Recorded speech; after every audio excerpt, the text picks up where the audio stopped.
Hello, and welcome back to the Gender Studies in Georgia Conference, hosted by Georgia State University and co-sponsored by SUSA, Southeast Women's Studies Association.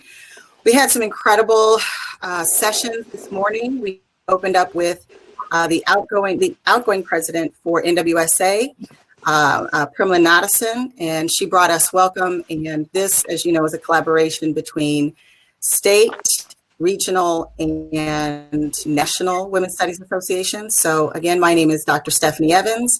I'm director of the Institute for WGSS at GSU, and this is very surreal because none of this is normal in this very abnormal situation in an abnormal time. But the way that this has all come together has just been incredible.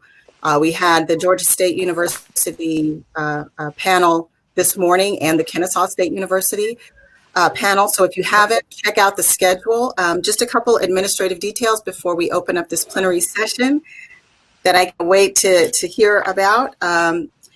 Again, we've got panels on Thursday and Friday, 10 o'clock and 12 o'clock. So if you look in the hop-in arena where we are, you'll see we're on the stage right now, which is live, and that's just like our plenary session. This is where you'll come for the plenary session today and tomorrow at noon, Race, Gender, and the Vote, and where you will also come for the keynote address, the 100th anniversary of the 19th Amendment keynote address by Stacey Abrams.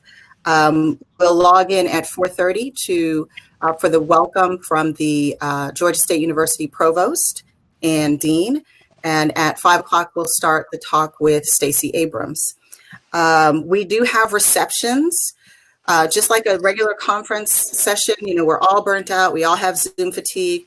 But what was really clear to me in the panels this morning was that we really need some space to come together that is home space. And I referenced earlier, because this is Gender Studies in Georgia, I referenced Bernice Johnson-Reagan and her coalition politics and the idea that there's home space and coalition space. And the home space is comfortable, and the coalition space is where the work actually happens, and it's uncomfortable and contentious.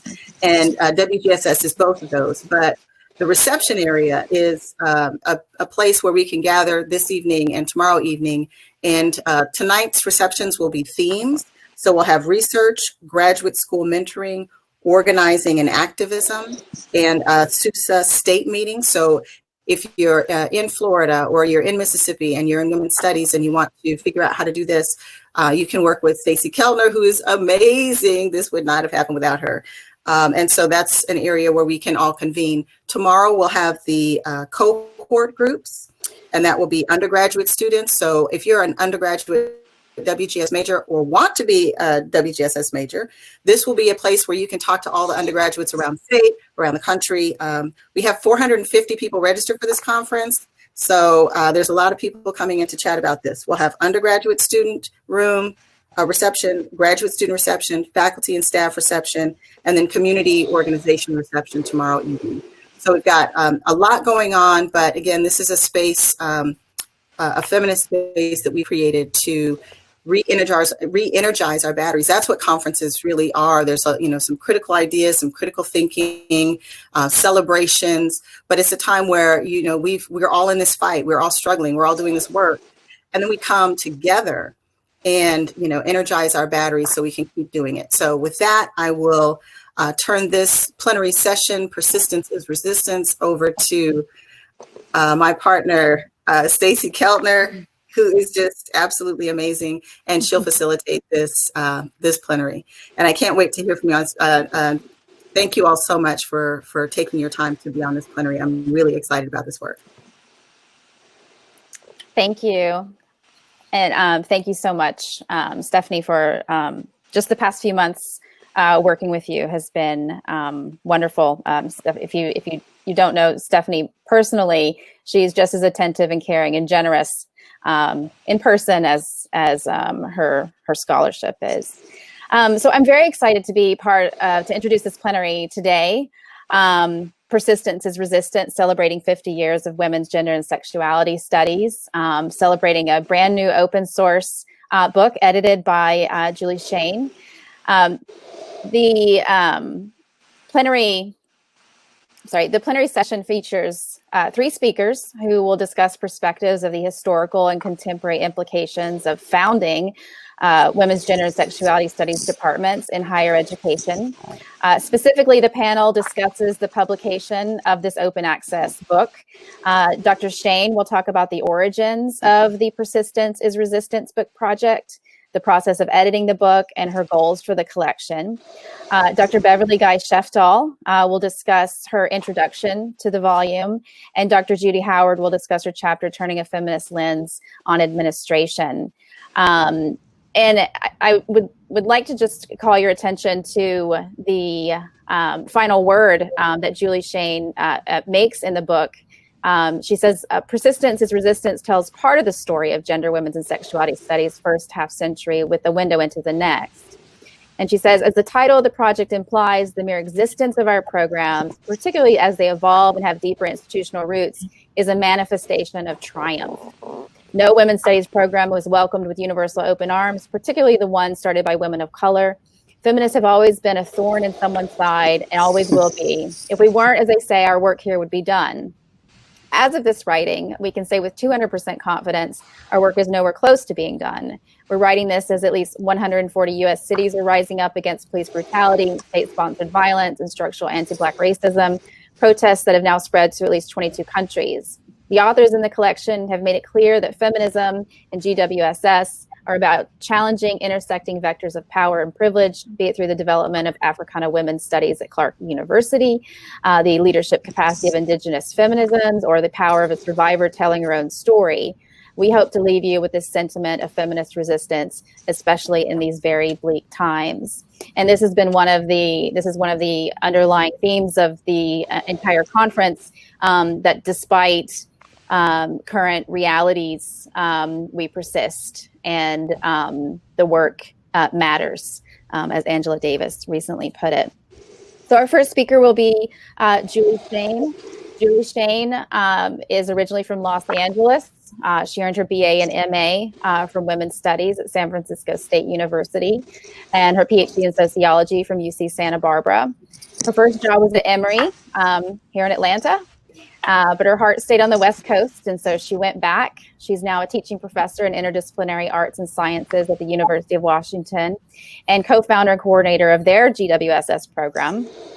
She's a passionate teacher, and in 2019 was the recipient of UW's Distinguished Teaching Award. She's the author, editor of 3 other books, most recently Taking Risks, Feminist Activism and Research in the Americas. And we are so happy to have this open resource book for our classrooms now as well. Our second speaker, Beverly Guy-Sheftall, is originally from Memphis, Tennessee, and entered Spelman College at 16, where she still resides. She majored in English at Spelman, attended Wellesley for a 5th year, started her MA at Atlanta University, and then went back to Spelman to begin teaching in English.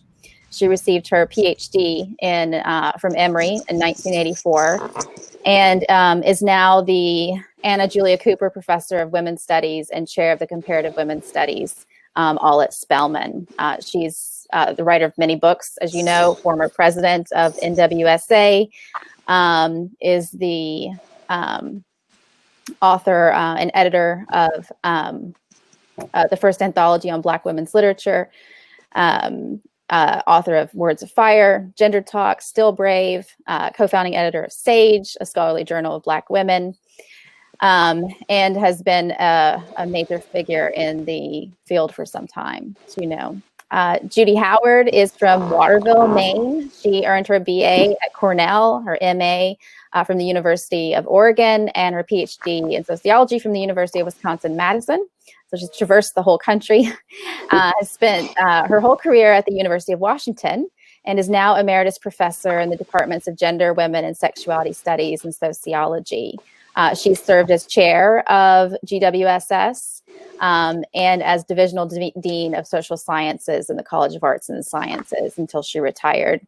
She's the co-author of Gendered Situations, Gendered Selves, A Gender Lens on Social Psychology, and has co-edited 5 volumes, and has also served as co-editor of Signs, Journal of Women in Culture and Society.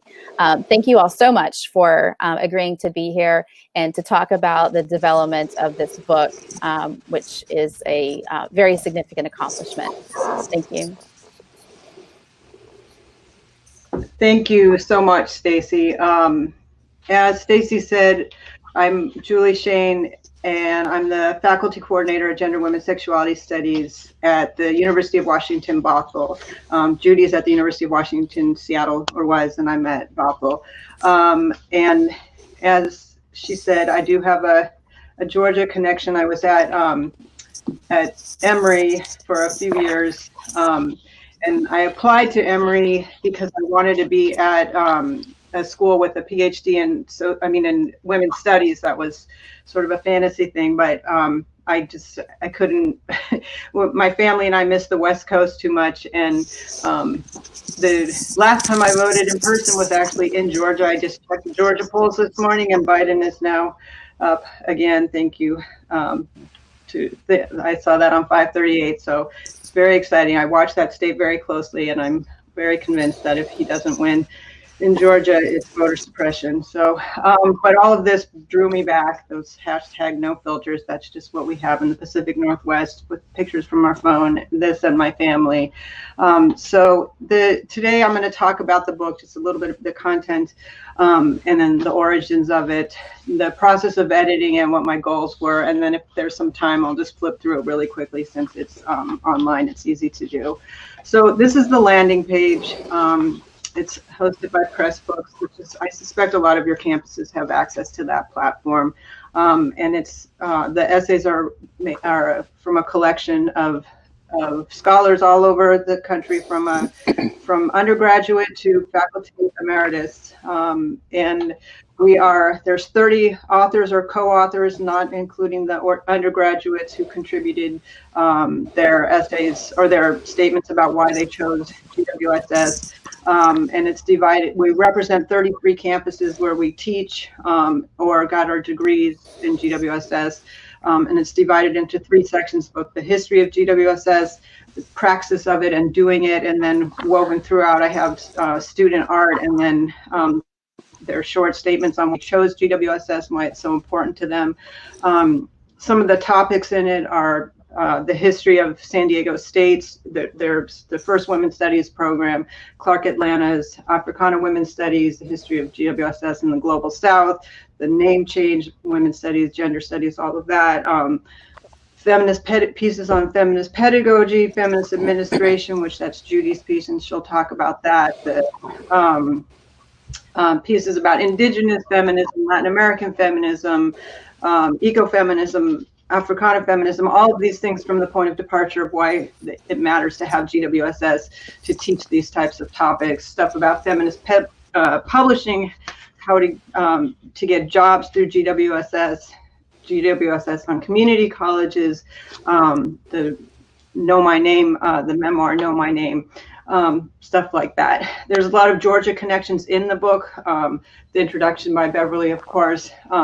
There's one chapter about specifically about Clark Atlanta's Africana Women's Studies program. The department naming piece was written by Amy Bott, who got her BA from Women's Studies from Emory in Women's Studies, and then her PhD in Women's Studies at UW Seattle.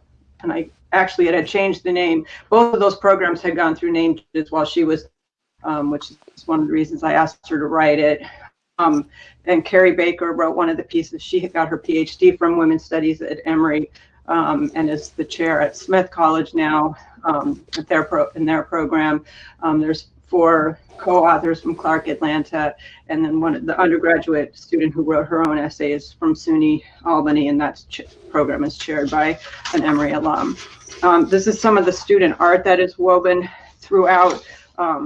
Just FYI, the piece with the woman with the red circles on her cheeks, it's the same artist. She did the cover art, and she also did the art that's on the newest version of, or edition of Presumed and Confident. And she's actually alum from Seattle U. one of the co-editors of that collection is. So the origin, the book is really the result of my own intellectual and professional trajectory, starting from within women's studies, and then getting my PhD in sociology, which I put in lowercase because that really is less important to me than my women's studies roots, and then ending up in an IAS, the Interdisciplinary Arts and Sciences and Gender, Women's Sexuality Studies. And after leaving Emory, I left the tenure track and ended up on the teaching track, which it definitely suits me more. I mean, I became a professor to become a professor. I didn't even realize what research and writing and all that stuff was as an undergrad, when I decided I wanted to be a professor.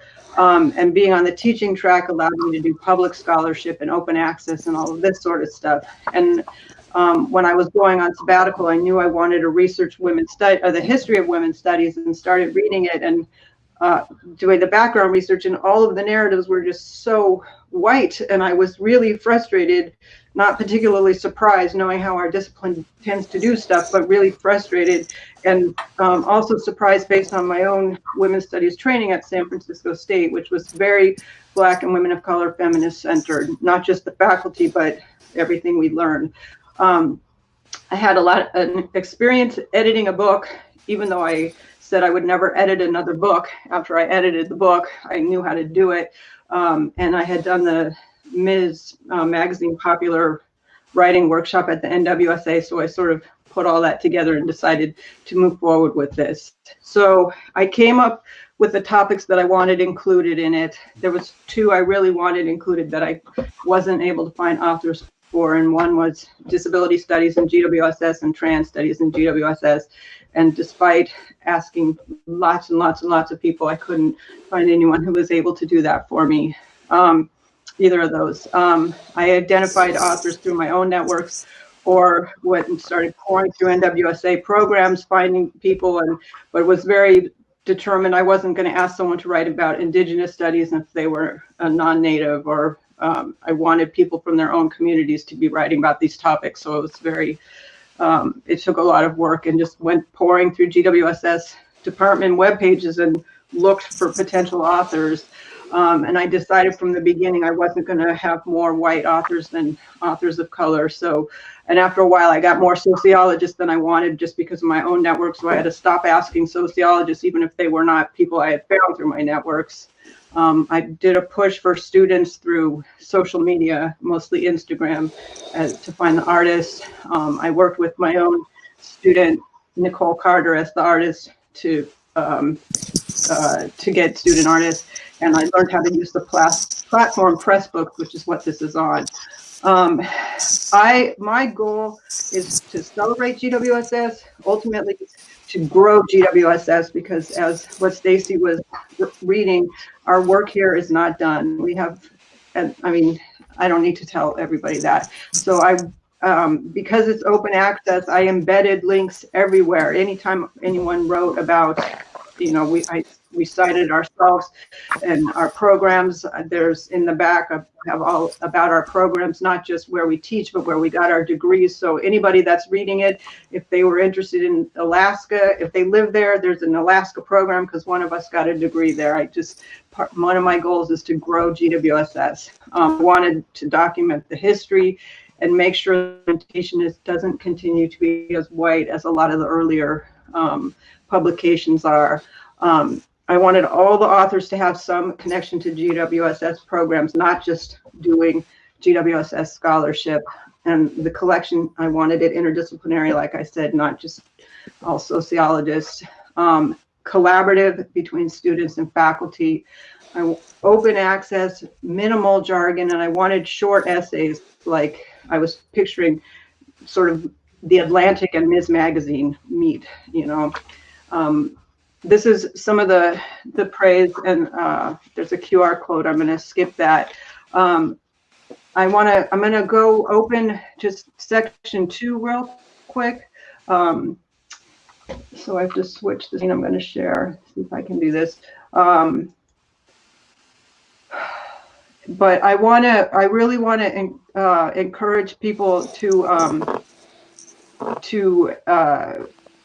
review it, because not just for my sake, but for other people's sakes. Oops, I switched it too fast. Oh darn. Okay, I'm not going to be able to do this. I'm outsmarting myself. Sorry. Okay, are we back? Oh, it's coming. Hold on a sec. I want to encourage people to review the collection, because I think it's for people that are doing public scholarship, activist scholarship, and are going up for promotion and tenure. The more that we can normalize these sorts of publications, the better for them. I'm promoted as high as I can go on my teaching track. It's not for me. I think we just need to be seeing this sort of stuff being reviewed in mainstream feminist journals for other people, so that they can have doors open to them for us to see this sort of scholarship as legit and vote. So thank you all very much. And I'm going to pass it on. I think Beverly goes next. I'm Beverly Sheptall, Director of Women's Research and Resource Center at Spelman, and I teach women's studies. And I've been here teaching at Spelman for 50 years, which is amazing, since 1971. I want to thank Stephanie and all of her team for putting on this amazing conference online. I don't want to think about the technological challenges. I also want to thank Julie for asking me to include my introductory work in the anthology. And I want to also thank you, Julie, for all of the principles that guided your editing of this collection, which is extremely important. So let me just say a little bit, as Julie did, about my own connection to the field, and then talk a little bit about how I came to be writing reviews of the field. And since I've been in the field so long, I still call it women's studies. And we call ourselves at Spelman Comparative Women's Studies. So bear with my old name. I had a very interesting, particularly as a woman of color scholar, connection to the field of women's and gender studies. I took my first women's studies course, which I didn't realize at the time, at Wellesley College, the year after I graduated from Spelman in 1966. It was a course called Women in Drama at Wellesley. And even though the course was very white, it introduced me to what it meant to center women in this case, English departments where we were absent. I left Wellesley and went to Atlanta University, now Clark Atlanta University. And this is 1968. This is really early, a year before the first formal women's studies program started at San Diego State. And I ended up doing a Black feminist analysis of William Faulkner's treatment of women in his major novels. And that put me on the road to a feminist literary criticism. And it's interesting, most of the early women's studies or feminist scholars came out of English departments. So I started reading feminist literary criticism to do that master's degree. And I became committed to this embryonic, evolving field of women's studies as a person who was in the English department. I got a job, non-tenure track, in the English department in 1971, and began what I would call my journey to being involved in the field. I taught the first two women's studies courses in our English department, images of women in the media, images of women in lit. These were the sort of the old kinds of courses that were in the English department. And I decided that I would go to Emory and do a PhD, not in English, but in American Studies. And in the PhD program at Emory in American Studies is when I began to formally study African American studies and women's studies, and ended up doing a Black feminist PhD dissertation called Attitudes Toward Black Women. The other really important thing about my connection to Emory at that point was that Emory was beginning to craft the second PhD program in women's studies. And the director asked me to teach in the program. And so I taught the first two Black feminist courses in the PhD program at Women's Studies at Emory, while I was also teaching at Spelman in terms of English. I began to get involved in the National Women's Studies Association from its inception. Spelman hosted the 10th year anniversary celebration of NWSA at Spelman. That's 1987, which was another important year because that's the year that Janetta Cole became the first African-American president of Spelman College, who came to Spelman and really catalyzed the institutional commitment on the part of women's studies, or as it relates to women's studies at Spelman. We founded the first women's studies at an HBCU program, at an HBCU in 1983, and have been having a major and a minor in women's studies at Spelman since 1983. And we are the only HBCU with a Women's Research and Resource Center and a major and a minor and a focus on Black feminist studies and an archives that's connected to that. So eventually I came to be president of National Women's Studies Association. And so I feel like I have been a witness and a participant to this amazing field that has been challenged and has evolved since 1968. So let me say just a little bit about how I came to be doing and wanting to do these sort of histories of the history of women's studies. In 1994, I was asked by the Ford Foundation to write an assessment of the field of women's studies. They were very committed to funding women's studies and Women's Research and Resource Center. And I wrote this report called Women's Studies, a retrospective in 1995. This is 15 years after the first formal women's studies program. And I want to just mention a few of the questions that I was attempting to answer as an individual person involved in women's studies since 1968. And then I'll move to the the article that I did for Ms. And then the last one that Julie asked me to do. So I had a bunch of questions, but I just want to mention a few that were compelling to me when I sat down to try to do this work. The first one was, has women's studies altered the major disciplines, which was the one of our major objectives. We really were wanting to transform the academy, and we saw that as transforming academic disciplines, which have been masculinist and also race blind in many instances. Initially, this was in the humanities and social sciences, and over time, of course, other disciplines were added, such as what we would now call feminist science studies. The second question that I was really interested in was, is feminist theory sufficiently inclusive? By this time, there's a major push or a major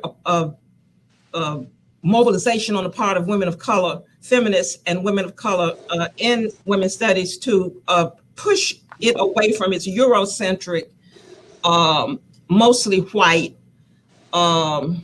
focus. And so this was the other question that I asked myself: is there an adequate conception of the variety of feminisms, or is there a hegemonic party line?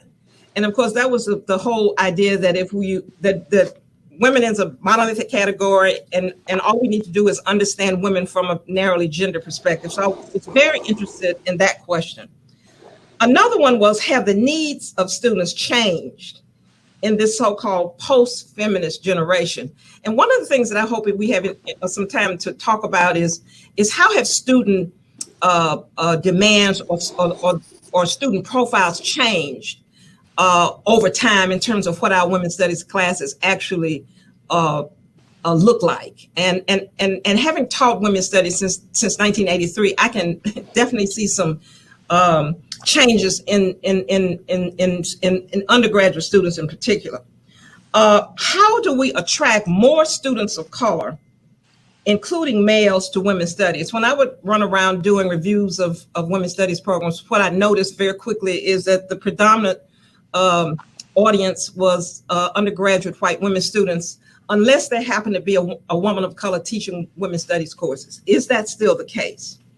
What have we learned from our failures in this regard over the past 2 decades? In other words, how has the field responded to pushes on the part of women of color to be more inclusive? And one of the arguments that I made in this short essay that Julie asked me to do is I'm willing to claim that the field of women's studies hardly looks at all like it used to look in the late 60s and early 70s. And that does not mean that we don't have a lot more work to do, but it is very difficult now, I think, to pick up an introductory women's studies textbook or to look at a syllabi for intro to women's studies classes and not see what I would call a serious grappling with what we would call intersectional feminist theorizing.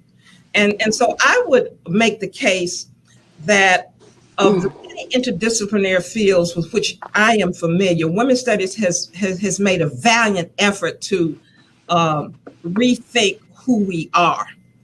Let me just keep going. So I finished the Ford Foundation report in 1995. That's 15 years after the founding. And then 40 years of women's studies, Ms. Magazine asked me to write a short piece about history of women's studies, which I did. And let me just, I won't give that data, but then Julie asked me to do a 50-year retrospective. Yeah, good. A 50-year retrospective. And let me just say, in terms of institutionalizations, and Julie's people updated my Ms. report, there are now 900 programs. 900 programs. And when I did the Ms. one, there were about 500 or 600. There are now 88, if you can imagine, 88 women's studies journals in the world, and 22 PhD programs. When I was doing this work at the very beginning, there might have been 5 to 10. There are now 22 PhD programs. And the other thing that I would say is women's studies is now all over the world. It's a global phenomenon. And in the brief summary that I did for Julie, we named some places where women's studies PhD programs are, including, for example, one that I was very interested in on the African continent, and that's a PhD program in gender studies in Uganda. So now, if we continue to do these retrospectives, we need to also pay attention to what's going on outside of the U.S. I'll mention 2 other points before turning it over to Judy, who I know from another life. Women's studies also stimulated, I would say, the development of other interdisciplinary fields, which are extremely important in the academy. Queer studies, which sometimes doesn't acknowledge its indebtedness to us, cultural studies, disability studies. And Julie, I'm really sorry that we didn't get a piece on disability studies in this volume. We can do it the next time. Masculinity studies, peace studies. And then the final thing I'll say at this point is the ways in which women's studies has also raised consciousness in the broader world around a range of what I would call intersectional feminist issues. In other words, our work has moved or had a huge impact outside of the academy. And I would just mention just a few things. I would say that much of the discourse and much of the policy making around violence against women can be attributed to the field of women's studies. Even issues around systemic or structural racism and critical race theory comes as a result of marriages between women of color feminists and critical race theory people, let's say, in law schools. Sexual harassment is another issue. Health disparities, all manner of reproductive justice issues outside of the academy have been connected to the research and activism of scholars within women's studies. And I would end by saying that I would argue that early on, most women's studies or feminist studies scholars saw their roles as not being confined to the academy and did a lot of activist advocacy work outside the academy, which may have distinguished us in many ways from traditional disciplinary scholars. So that's what I would say in terms of briefly the history of women's studies. Great. I will. This is Judy Howard, and I'll do the next chunk here. As Stacy said, I'm a professor emeritus in the departments of Gender, Women, and Sexuality Studies, and also sociology at the University of Washington in Seattle. And I want to thank Stephanie and Stacy for amazing work in putting this conference together. When I heard there were 450 attendees and knowing the complexities and exploring a new digital terrain and everything, they've just done a truly superb job. And I also want to thank Julie for including me in this project. Julie has been a close friend and colleague for many, many years and has been an absolutely essential ally of our work in gender studies and progress towards social justice in the state of Washington. So one of the things I'm going to be talking about feminist administration, and I want to say that I think one of the factors that's contributed greatly to the success of gender studies departments and programs, and one that is not entirely visible, is the values of the administrators with whom GWSS departments work. Having administrators who actively promote feminist goals, I think, can make all the difference, not just to the success of gender studies departments and programs, but also for promoting social justice goals throughout the academy and beyond. And everything Beverly has just said absolutely exemplifies that point. So I want to offer just a few reflections on what feminist administration means and give a couple of examples. As Stacy noted before, I served as the chair of our department at the University of Washington, Seattle in gender studies, and then also as the divisional dean of social sciences for a number of years before I retired. So administration, faculty often tend to dismiss administration as tedious, as a sort of alternate pathway for those who are no longer active scholars. Some, I think, go so far as to see administrators as sellouts. In contrast, I believe that performing administrative responsibilities can be extraordinarily fulfilling. Administrators can make a significant positive difference in the lives and careers of the faculty and in the welfare of their academic units. Effective administrators have a deep understanding of the structural organization of the institution and of the relationships and networks among those in the higher administration. They have to be able to inspire, to build trust, to be sensitive to relationships, to employ leadership styles that emphasize collaboration and collective responsibility. Those characteristics clearly can be found in administrators who don't define themselves as feminist, but I would argue that to be a feminist administrator, one has to have these qualities. Now, why would a feminist faculty member even want to pursue an administrative position? Because ideally, these kinds of positions allow you to work toward feminist goals and institutional change, not just individually, but more broadly and systematically.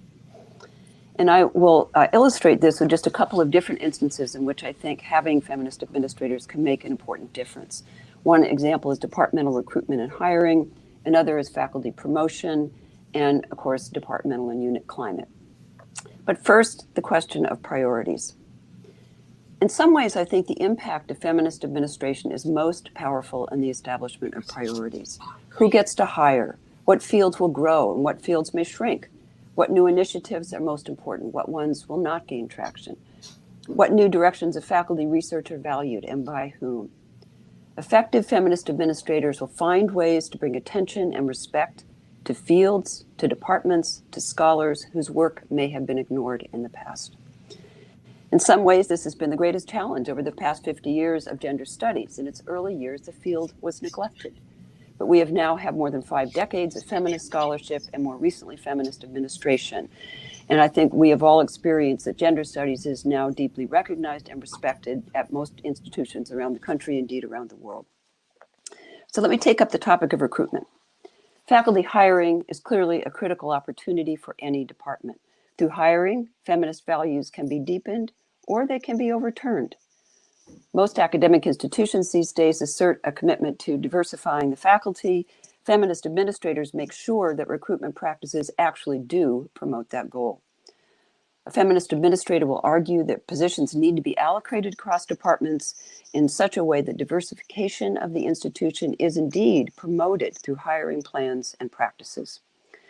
When a search is authorized in my College of Arts and Sciences, we require that every committee member of every search committee participate in a training on best practices, and sometimes there are multiple trainings. In fact, this year, they've just started a year-long program on this across the university. Another point in recruitment in which administrators can make a significant difference is how the campus visit is structured and handled. Beyond departmental meetings and talks, we also try to ensure that candidates have opportunities to meet with relevant faculty and communities outside the department and often outside the university, going back to Beverly's point about connections with the community. One critical part of the campus visit is the meeting of the candidate with the dean or associate or divisional dean, depending on your structure. When I was a part of these, one of my main goals in those meetings was to make sure candidates know our values, know who we are. I tried to create an atmosphere in which candidates could feel comfortable talking with me about any factors, both personal and professional, that might affect their decisions. As one example, at one point we were attempting to recruit an advanced assistant professor from a peer institution. That candidate had shared with me that she is a lesbian. Her current institution happened to be in a red state that had no recognition of LGBTQ couples. So I made sure to communicate to her that Washington has a domestic partner policy. This was prior to the legalization of same-sex marriage, and would provide partner health care. And that was a critical part of her decision to join us. That's of special importance for LGBTQ candidates, of course, but it's also important to communicate to any candidate as a statement of the values of the institution. So let me turn to promotion, another key point in careers. A feminist administrator can make a tremendous difference in how faculty experience key transitions such as promotions. At the college level, it's important to ensure that faculty understand the key components and timelines of promotion processes. Our college offers a workshop for all junior faculty right after their point of reappointment, focusing on how best to use the remaining several years before their tenure review. And I'm sure many of you do the same. And when the promotion process is at hand, feminist administrators will make sure that they and their departmental colleagues play their part in a timely and thorough manner, composing promotion committees, ensuring the thoughtful evaluation of each case. And in situations where the candidate does interdisciplinary scholarship, they may well reach beyond the department for members of the promotion committee to ensure a well-informed reading of the file. They will also recognize the stress this causes for people going through these reviews and treat them with compassion. It's important to add that feminist administration sometimes means communicating difficult messages. It's important to show faculty, students, and staff the respect to be honest about their performance and progress.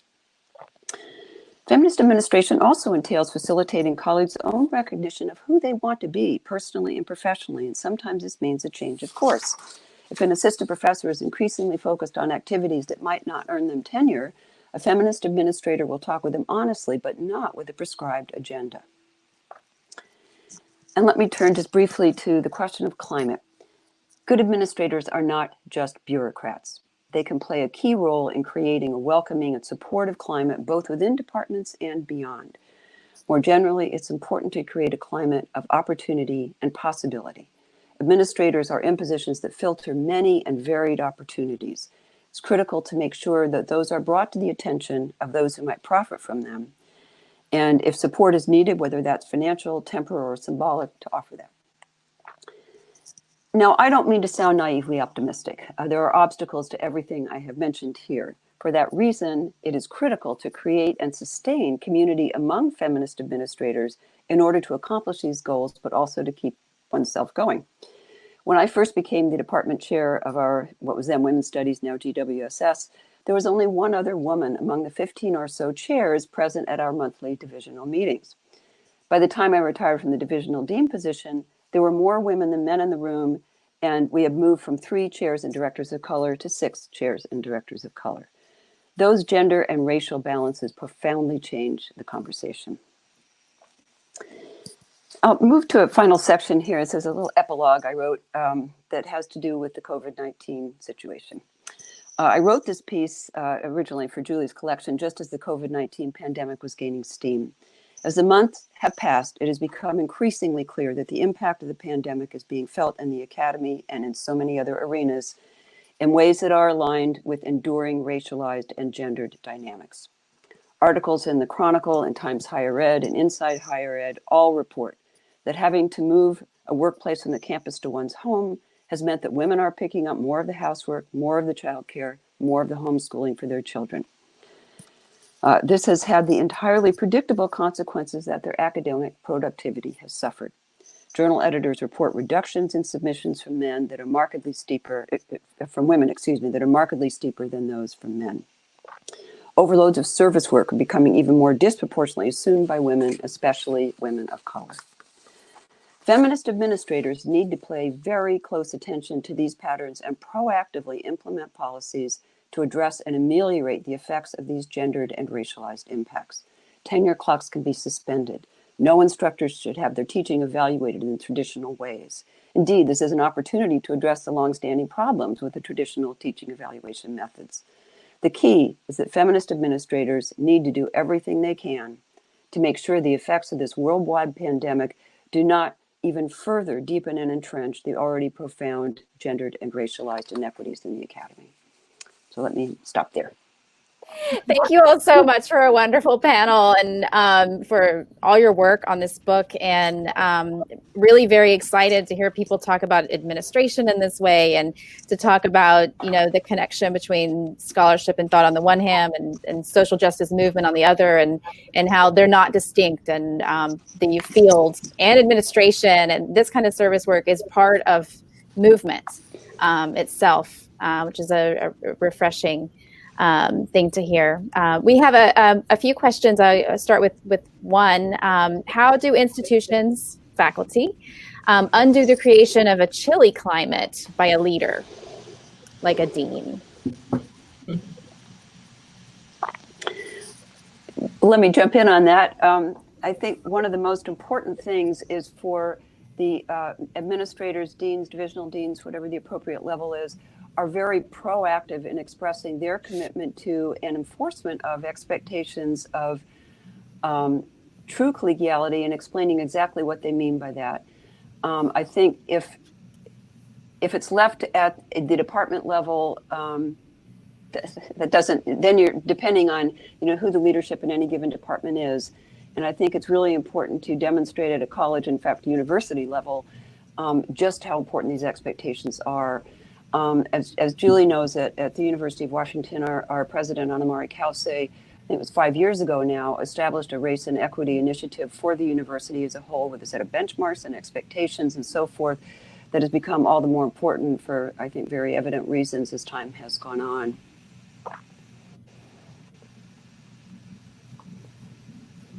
Thank you. Does anyone else want to respond to that? No? I think that's a very difficult question to answer. One of the things that I'll say is you cannot assume that because you've got a woman dean that you have a feminist dean, and you can't assume that. I'm going to even say something even more controversial. You can't even assume that a person who normally was in feminist spaces as a scholar, as an academic, brings those values into those administrative spaces. And I have observed situations of huge disappointment when sometimes people have been chair of women's studies and move into a dean's position and they become something different.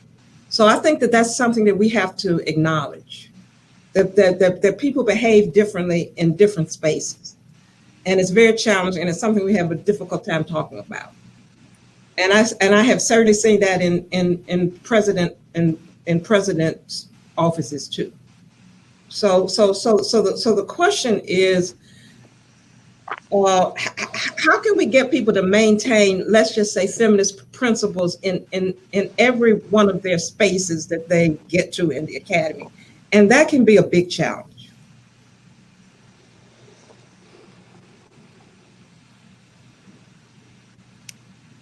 Thank you. Another question we have from Theo Tyson. Dr. Sheftal, I could listen to you talk all day. Thank you. How can interdisciplinary graduate students better engage with WGSS departments? That's another good question. That was one of the questions that I had on my sheet that I didn't get to. I don't think that in terms, Julie, and Stephanie, of the work we have left to do, I think I would put that as high on my agenda. That is better strategies and better coalition politics among interdisciplinary programs. And I would say in this moment, in this crisis in higher education with cutbacks in budgets, there's a lot of competition amongst scarce resources, and there are also deep ideological differences. Stephanie probably can attest to, for example, I would say the ways in which Africana or African American women's African American studies have tried on various campuses to form bonds with women in gender studies, and it's been complex. So I would say that over time, that's something that we need to work on. There can even be surprisingly challenges when queer studies as a unit is separate from women and gender studies on the campus. So I don't have the answer, but I do know it's a compelling question and work that I would say our field needs to do over the next decade. Stephanie, you might want to say something about that. Well, I'll say I had different experiences. So my undergraduate experience and my graduate experience were very different on different campuses, where there was one African American Studies department and Women's Studies department that were on complete opposite sides of the field.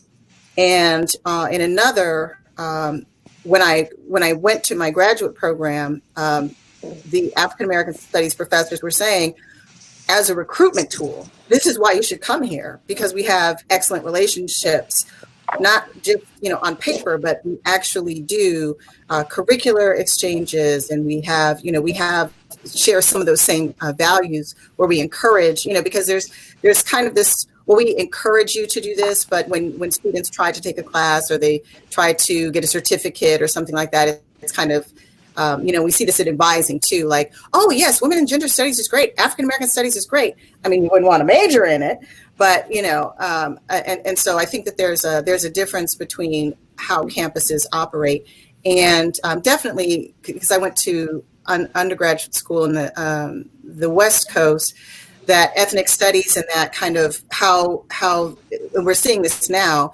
How in budget cut times, these agendas are already there, but it's like, well, let's, what I call all y'all studies, let's just put all y'all over there and then make you fight for crumbs. And that's very problematic. But yeah, there's much more work that can be done when we, the experience that I've had so far, smaller, looking to not only those interdisciplinary programs, but I've found a cohort of department chairs who have smaller units at Georgia State University. And so there's all sorts of ways that you can find alliances, and it's really about working with people who understand that the divide and conquer is on purpose, and that will never ever serve you. Even if you're the golden child and you're being promoted today, tomorrow you're going to be on the cutting block. So it's all of us, all of us get free or none of us. All of us. The more, to the extent that people can say, well, you're doing well, but we're going to cut those other groups, then, we know we've got problems. We just have a couple more minutes left, so I want to see to any other questions. Yes, Jenny Burnett. Oh, yeah, studies. I said that. So any final questions, Stacy, before I? Yeah. There's two more questions quickly, and maybe this first one goes to Julie. I don't know if you've read this or not, but Jessica Fisher is asking a question about sort of class division within WGSS programs, and asked if you've read Matt Brim's Poor Queer Studies that just came out this year, and what might be productive in distinguishing poor GWSS from rich GWSS. the way BRIM does with poor queer studies and rich queer studies? I can't speak to that because I haven't read it, so it would be fully speculative. I know my campus is like the student body is half first gen students, half students of color, half they're like almost entirely working to pay the bills themselves and stuff. So I have I'm not at a rich GWSS program, to say the least, but I can't speak to that at all because I don't know the book. Sorry. I'm a big public school girl though, big advocate of that. So maybe just go ahead. I'll just say very quickly, sometimes with first gen or students who have more economic challenges, their parents might persuade them not to major in an interdisciplinary field because they won't be able to necessarily get a job. Totally. We really in our context say a lot about the real job possibilities, even if you choose an interdisciplinary majors field. And so we have grown, for example, from maybe 10 women's studies majors to over 70 now. And we address that directly, that majoring in women's studies is not going to necessarily make you unable to get a job. But we talk about it.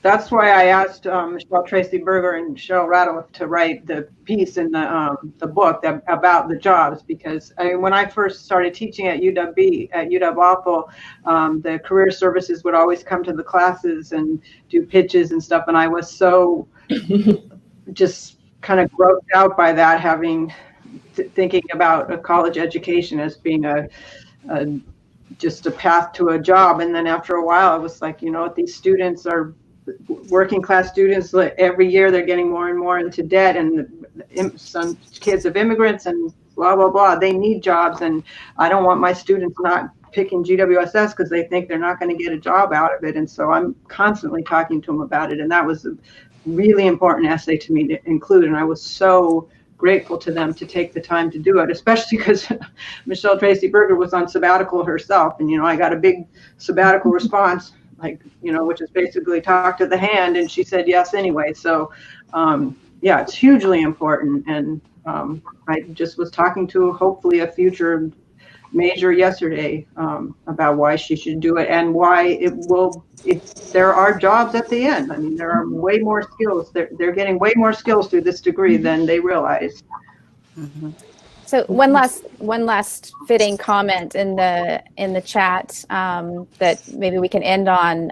How do you continue to foster and encourage feminist environments during COVID, especially as we're struggling mentally and physically to even teach and research at a normal state?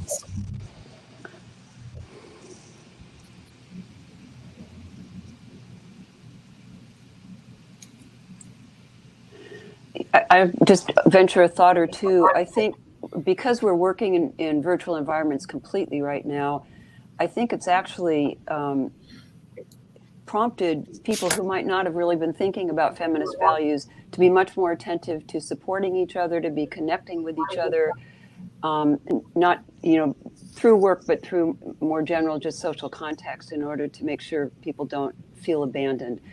I think there's also been much more explicit attention to the fact that many faculty and students and staff have greater sets of caregiving responsibilities than they did before, and to try to be sensitive to that in terms of both, expectations for them as students, but also expectations for people as employees. And so in that sense, I think the pandemic has actually maybe brought to the fore some practices that were a little more coincidental than they should have been, and a little more intentional now. I don't know, Julie or Beverly, do you have other thoughts on that? I agree with you totally. That maybe in some ways COVID has impressed upon us the critical importance of figuring out how to stay connected. and to practice, to actually practice our feminist principles. Yeah. Beautiful. Yeah, I know I've had a lot of good one-on-one conversations with my students, and it's all office hours through our computers, but once it's clear how they're voting, we've kind of vented together and got, made each other feel better just for our collective anxiety, counting the hours and stuff when we're going to finally know and everything. So it's hard. It's very hard. Well, this is why we're here. And Stacey, did you have any final comments? I want to be respectful of people's time. Yeah. We're good? Mm-hmm. So I want to be respectful of people's time and direct you to the sessions that start at 2:00. But a few quick things. First, I want to thank the panelists for being here, for sharing. This is the energy we all needed. When Julie reached out to me, when she was putting this book together, it was just such a pleasure to go back and forth and to see it come to fruition. As someone who's edited volumes, I know it's hurting cats who are just, it's like hurting drunk cats. I don't know. But to get through to fruition as an edited volume like this, it was just it turned out so beautifully. And I love the artwork. And this was a wonderful display of what, like undergraduate students have stuff to say. Mm-hmm. Right. And we need to listen to about the evolution of the field and all of this. And that clearly we have things that we need to do. We need trans scholars, we need disability scholars to be centered. And so we're, mindful of that. But your completion of this project was amazing. Beverly Guy Sheftall, I've been stalking you forever. Ever. Man, and you find me too. and I didn't let you go. As soon as I got to Clark Atlanta University, 9 years ago, I just kind of started creeping up on Beverly Guy Sheftall. So I haven't let her go yet, and I'm just so grateful to be in community with her. And Judy, thank you so much for your chapter administration, because this is my 11th year as department chair, which is dumb. It doesn't even make sense. I don't even know why I'm doing this anymore. It's these moments, it's everything that you laid out in your chapter. It's like, just when I think I'm creeping out, it's like, oh, but you have the position to do this work. And so I've started in my own work moving from Black women's intellectual history to mental health, simply because the academy is crazy. There's a whole bunch of crazy people in it, and people are normalizing stress. And so focus on mental health for me has helped me create a space where, I didn't know how this was going to go, but I sent Stacey a playlist last night and I did my yoga this morning. So, I hope we have a conference. But your chapter showed it is possible to institutionalize wellness. It is possible to institutionalize feminists and Black feminists and womanists and inclusive administrative practices in a way that doesn't kill you, in a way that doesn't break you down. You don't have to sacrifice yourself. Yeah. And Beverly is a great example of that, about how to have the longevity and, and not sacrifice yourself. That's required. So I will say that we are moving to the sessions. I do want to give a shout out. I've been looking at the people who have come. We've got 450. I gotta say, Billy Avery is in the room. People. Wow. Tara Hunter, Tara Hunter. Hey, Tara, you want Freedom Hunter? Okay, Nasinga Burton and Kanika Bell, my other partners in Black Women. There's a whole bunch of people, and I can't name them all, but I've started looking at people who are here. Cindy Adler, shout out to the bass player who played at my wedding. Curtis Burton, Amani Marshall. There's so many different people here who have come and that you all have brought to this table. That this is just the beginning, where at a time when everything is bad, that's not hyperbole. Literally, everything is bad. No. Right? And this has made me feel better, and I hope is making other people feel better, that they're coming, they're connecting, and that we can continue to do this.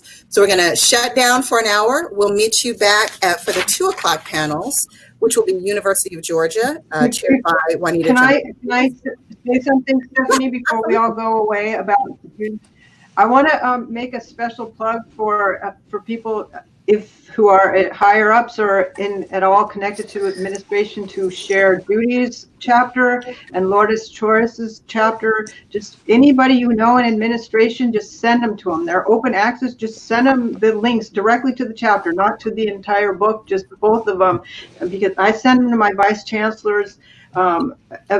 People need to know, have the suggestions on what Judy is saying, how to be a good feminist administrator, and they need to read Lourdes's chapter about what women of color are still being subjected to in the academy, because even though everybody who's probably listening is aware of it, apparently higher ups are not. And Lourdes's chapter is so short and straightforward and has all the data in it. So please just share them with your higher ups. The direct links to their essays, not the whole book. It is possible, Okay. and it can be done. Okay, so 2:00 sessions, University of Georgia, Juanita Johnson Bailey, Spelman College, Beverly Guy Sheftall, Valdosta State University, Christine James. Then we'll come back to the stage. So those are in session. So if you leave here, you'll see to the left when you're ready to come back. Those will be the sessions. At 4:30, we'll come back to the provost, Wendy Hensel, and my own dean, Sarah Rosen, of Arts and Sciences, will bring welcome. And then at 5 o'clock, we'll start. We'll be able to listen to 20-minute keynote from Stacey Abrams, who I know me, myself, and I personally cannot wait to hear. Yeah. And we'll see you then. So you can leave the stage, and we'll see you at 2. Hey. Thank you all. Yep. Thank you. Great.